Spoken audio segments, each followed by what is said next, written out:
Welcome मेरे बच्चों, आपके अपने हिंदी बोधशिला यूट्यूब चैनल पर आप सभी का स्वागत है, अभिनंदन है मेरे बच्चों। जैसा कि आपको विदित है कि इस समय RO का बैच समाप्त करने के उपरांत हम UPP का बैच प्रारंभ किए हैं। इस UPP के बैच में मेरे बच्चों हिंदी ग्रामर को बेस बना करके चल रहे हैं और इस अध्ययन में मेरी कोशिश है कि आप लोगों को कंसेप्ट बेस क्लास उपलब्ध कराएं।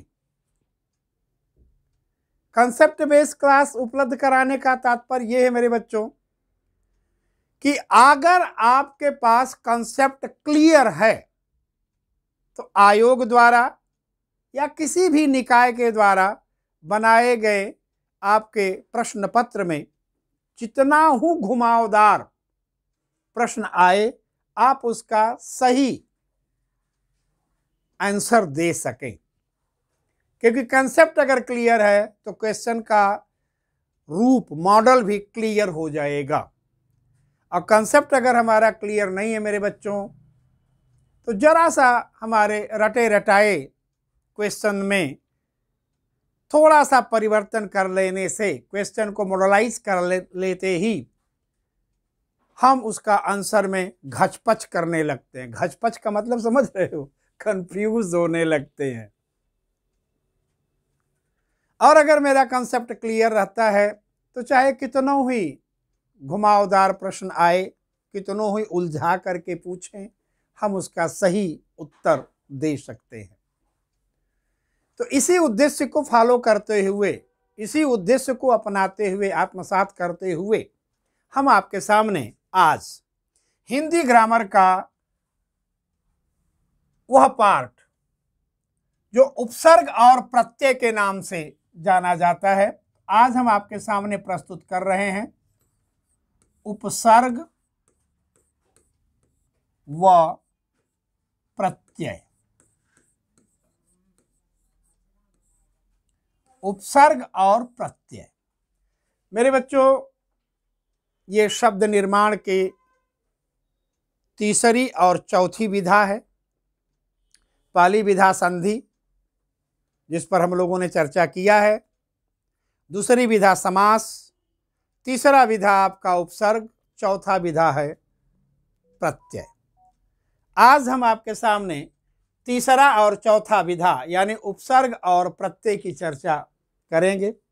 कोशिश हमारी रहेगी कि हम इनके कंसेप्ट को भी आपके सामने प्रस्तुत करें। इन पर चर्चा करने से पहले एक प्रश्न आपके सामने रख रहा हूं और ये प्रश्न बड़ा जटिल रहा है, कईयों बार पूछा गया है। वो प्रश्न क्या है, पहले इसको हम आपके सामने शेयर कर लें, प्रस्तुत कर लें कि उपसर्ग से बनता है। याद रखिएगा, पहला सवाल हमारा यहीं पर है, उपसर्ग से बनता है। विकल्प आपको दिया जा रहा है शब्द, पद, वाक्य, उपवाक्य।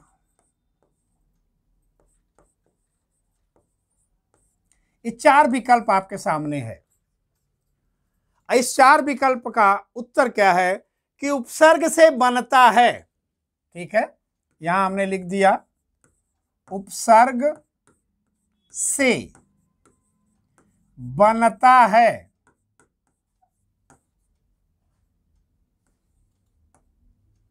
क्या क्या? शब्द, पद, वाक्य और उपवाक्य। इन चार में से क्या चीज उपसर्ग से बनता है?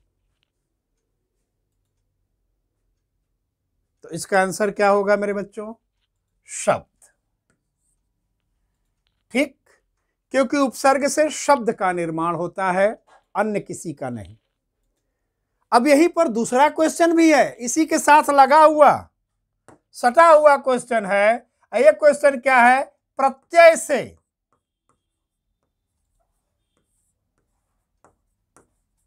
बनता है।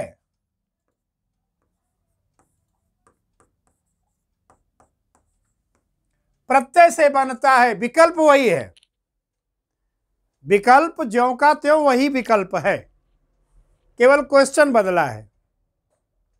पहला क्वेश्चन क्या था कि उपसर्ग से बनता है, तो आंसर मिल गया शब्द। शब्द का निर्माण उपसर्ग से होता है, यानी उपसर्ग शब्दों का निर्माण करता है, इसे ध्यान दीजिएगा। उपसर्ग और उपसर्ग शब्दों का निर्माण करता है। अब दूसरा प्रश्न है कि प्रत्यय से बनता है, अब इन चार में से प्रत्यय से क्या बनता है यार? तो उसका आंसर आएगा पद। पद जो है ये प्रत्यय से बनता है और शब्द जो है ये उपसर्ग से बनता है। ठीक बच्चों, अब सवाल आता है कि कौन सा पद, पद कितने होते हैं? तो पद को अगर गौर से देखोगे तो दो होते हैं। एक पहला कारक सहित पद, ठीक, जो किससे बनता है? परसर्ग से।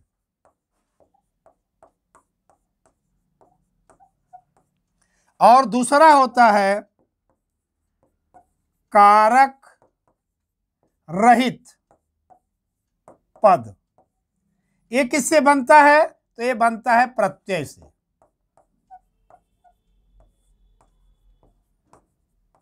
याद रखिएगा, कारक रहित पदों का निर्माण कौन करता है? प्रत्यय। इसलिए प्रत्यय से क्या बनता है?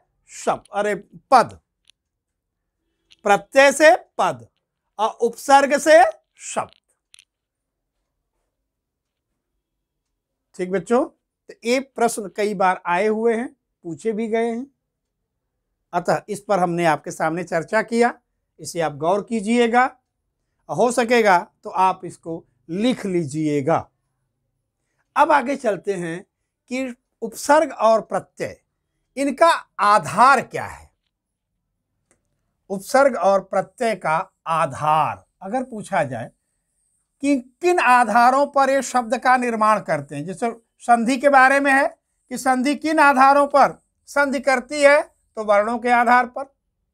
अब सवाल आता है कि प्रत्यय और उपसर्ग ये किन आधारों पर शब्द का निर्माण करते हैं, तो प्रत्यय और उपसर्ग दोनों का ही आधार है शब्दांश। याद रखिएगा, शब्दांश जो है, प्रत्यय और उपसर्ग जो है, ये शब्दांश पर आधारित होते हैं।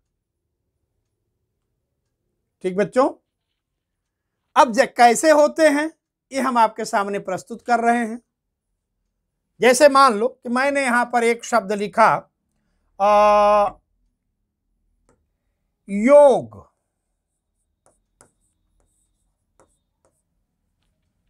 योग लिखा। अभी वर्तमान में हमारे पास कितने शब्द हैं मेरे बच्चों? एक शब्द है। अब हम उपसर्ग लगाना शुरू करेंगे। याद रखिएगा, उपसर्ग लगाए क्योंकि ये हमारा मूल शब्द है। इनके आगे हमने लगा दिया प्र, क्या हो जाएगा? प्रयोग। अगर उप लगा दिया तो एक दूसरे भिन्न अर्थ का नया शब्द बना दिया, उपयोग हो गया। अगर हम इसके आगे आ लगा दें तो आयोग हो गया, ये भी एक भिन्न अर्थ का नया शब्द बना। इसके आगे अगर हमने वी लगा दिया तो क्या हो गया? वियोग, ये भी एक नया अर्थ का शब्द बना। अगर इसके आगे हमने लगा दिया सम तो क्या हो गया? ये संयोग। इसके आगे अगर हम लगा दें अभी तो क्या बन गया? ये अभियोग। इसके आगे अगर हमने लगा दिया कु तो क्या हो गया? कुयोग। देखिए, सारे के सारे शब्दांश हैं, इनमें से एक भी शब्द नहीं है। ठीक है, ये हमारा मूल शब्द है। योग क्या है? हमारा मूल शब्द। ये है मेरा मूल शब्द।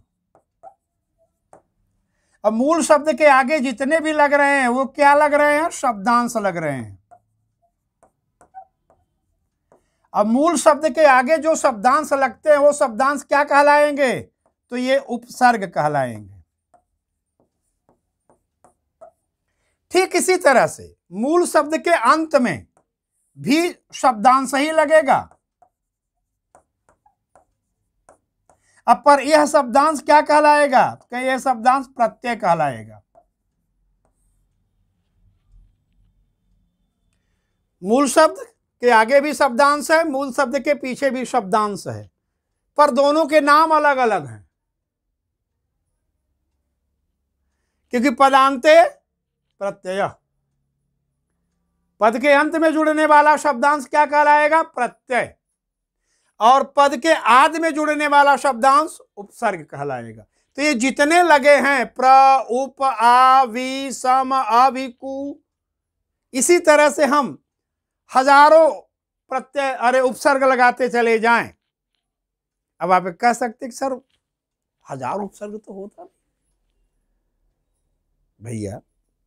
22 तो मान लिया मैं संस्कृत से आया हुआ हिंदी में उपसर्ग है, संस्कृत से 22 उपसर्ग हिंदी में आए हुए, बाकी हिंदी के अपने हैं, जिसके मानक के रूप में देखा जाए तो 14 हिंदी के माने गए। बाकी विश्व की जितनी भाषाएं हैं, लगभग सभी देश की भाषाओं के शब्दों का न्यूनाधिक संग्रह हमारे हिंदी में है, जिसमें सबसे ज्यादा अगर आप देखेंगे तो तुर्की है, फारसी है, अरबी है, फिर अंग्रेजी का तो बातें छोड़ दो।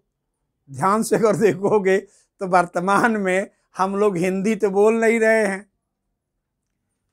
सचमुच में अगर पूछा जाए कि वर्तमान में हम भारतीयों की भाषा जो हिंदी क्षेत्र के लोग हैं, तो उनकी वास्तविक भाषा क्या है,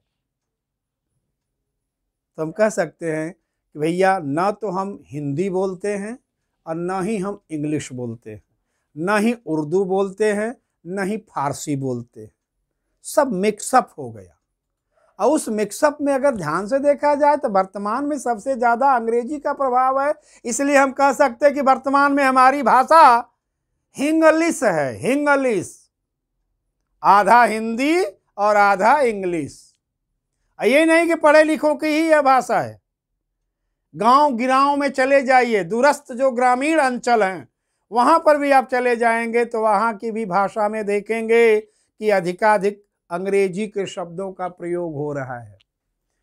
जब से दूरसंचार माध्यमों का विकास हुआ है तब से हमारी भाषा में हिंग्लिश का रूप अधिकतर आपको सुनाई पड़ेगा, दिखाई पड़ेगा। अनपढ़ से भी अनपढ़ व्यक्ति क्या बोलेगा? अरे भाई हमारी मोबाइल कितना है, तो मोबाइल तो बोलेगा ही बोलेगा। अरे छोरे स्कूल ना गया तू, तो स्कूल तो आएगा ही आएगा। भाई थोड़ा फैन चला दे, ठीक, लाइट जला दो भाई, टीवी खोल दो, बैग उठा लो, पेन ला दो या कलम ला दो। कलम लाओगे तो भी अरबी फारसी से आ रहा है, पेन लाओगे तो अंग्रेजी से आ रहा है। तो अब अरबी फारसी को भी लोग अधिकतर अवॉइड करके अंग्रेजी वाली बात करते हैं। ये जानते हैं कि कोई भी चीज चाहे कितनो कंडम हो, कितनो विभत्स हो, कितना हूं विरूपित हो, कुरूपित हो, अगर वो अंग्रेजी में है तो मेरे भाई हम लोग उसको ऐसे ही आत्मसात कर लेते हैं जैसे दूध के ऊपर की मलाई, हम उसे छोड़ते नहीं हैं। अंग्रेजी में बस होना चाहिए, ठीक है। आज आप देखिए किसी को भी 2 साल 2.5 साल के बच्चे जब गूं गां करना शुरू करते हैं तो हमारे घर परिवार में बड़े बुजुर्ग हों, चाहे उनकी दादी, नानी, मामी, बुआ, कोई भी हो, क्या सिखाता है? डॉग, काऊ, आंटी, अंकल, है ना। सेव नहीं कहता कोई, एप्पल, किसी को भी देखो। तो अब वहां से आप देख रहे हैं तो हमारी भाषा इंग्लिश होती चली जा रही है। ठीक, तो तमाम विश्व के भाषाओं के शब्द अगर हमारे हिंदी में संग्रहित हैं तो उनके साथ उनके उपसर्ग भी आए हुए हैं, उनके प्रत्यय भी आए हुए हैं।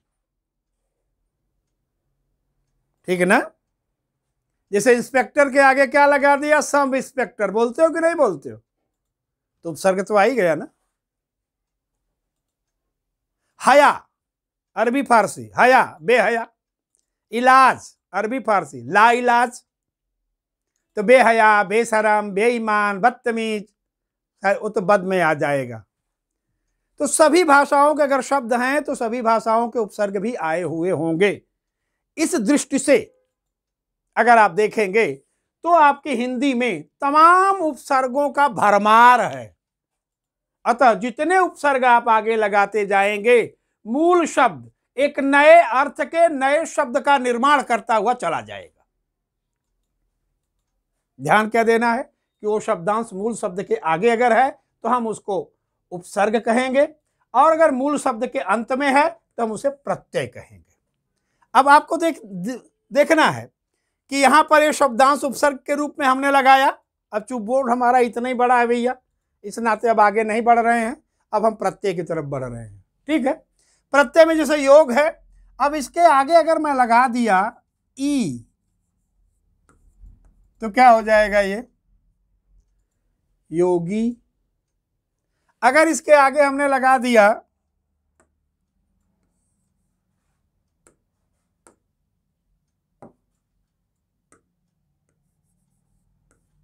इता तो क्या बन जाएगा, ये योगिता। अगर इसके आगे हमने लगा दिया नीय तो क्या हो जाएगा, ये योगनीय। अर्थ में परिवर्तन, क्योंकि पद बना रहा है, याद रखिएगा। ये जो बना रहा है प्रत्यय, प्रत्यय पद बना रहा है, शब्द नहीं। अब आगे चलते हैं, हमने त्वा प्रत्यय लगा दिया यहां पर, क्या हो गया, योगत्वा। ठीक है,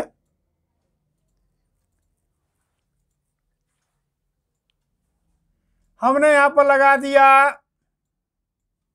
सन, तो क्या हो जाएगा, योगासन। ठीक है, अब इस प्रकार से जितना हमने ई, इता, नी, त्वा, ठीक है, इनको लगाते जा रहे हैं, उनके आधार पर अगर देखा जाएगा तो ये विविध नए अर्थ के पदों का निर्माण करता चला जा रहा है। ठीक बच्चों, तो अब यहां पर उपसर्ग और प्रत्यय शब्दांश होते हैं, वो शब्दांश शब्द का निर्माण कैसे करते हैं वे आपके सामने हमने प्रस्तुत कर दिया। ठीक है, मूल शब्द हमारे पास एक है,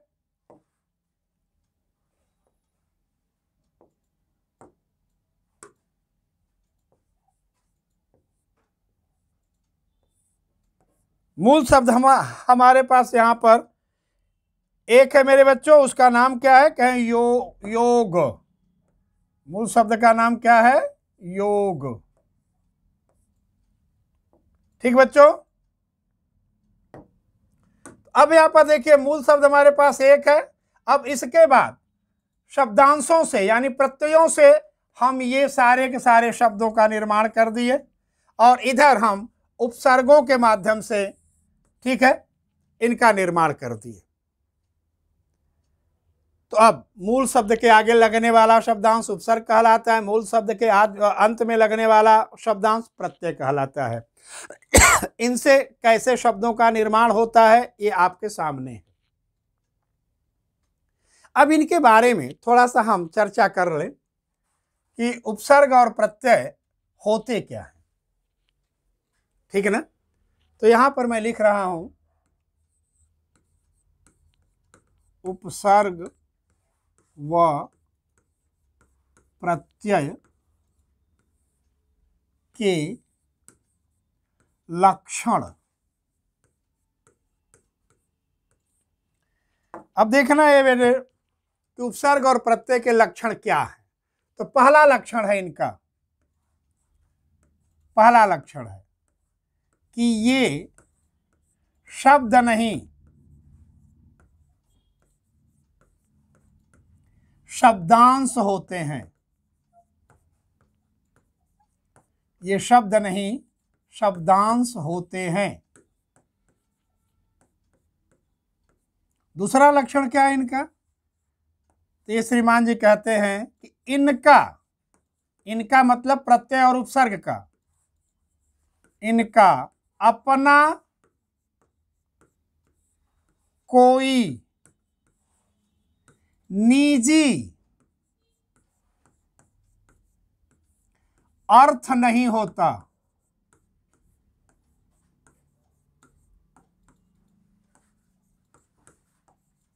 इनका अपना कोई निजी अर्थ नहीं होता। तीसरा इनके लक्षण क्या है कि भाषा में इनका स्वतंत्र प्रयोग नहीं होता।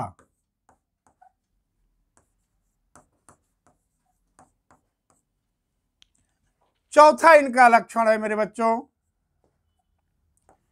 मूल शब्द के आदि में, मूल शब्द के आदि में यानी उपसर्ग रूप में,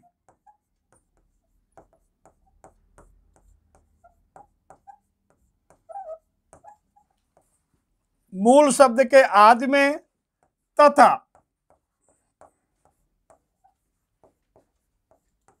मूल शब्द के अंत में, अंत में कैसे लगेंगे भैया? तो कह रहे प्रत्यय रूप में।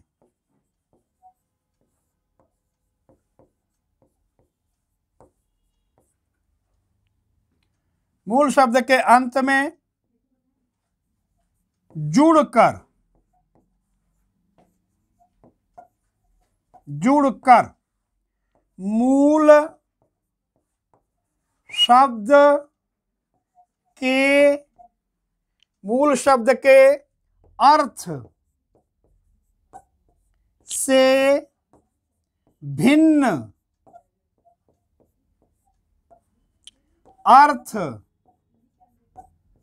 का नया शब्द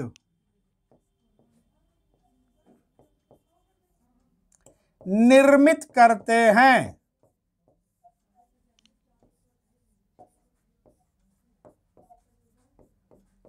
मेरे बच्चों ये चार लक्षण जो हैं उपसर्ग और प्रत्यय के माने गए हैं।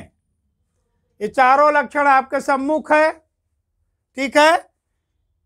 ये शब्द नहीं शब्दांश होते हैं, ये क्लियर हो गया। इनका अपना कोई निजी अर्थ नहीं होता, ये आपके सामने है।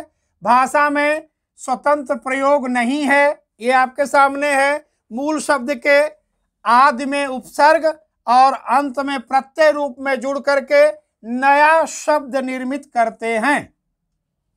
यह है अब आपके सामने इनके लक्षण। ठीक बच्चों, इस लक्षण पर हमने चर्चा किया, इन पर आप गौर कर लीजिए।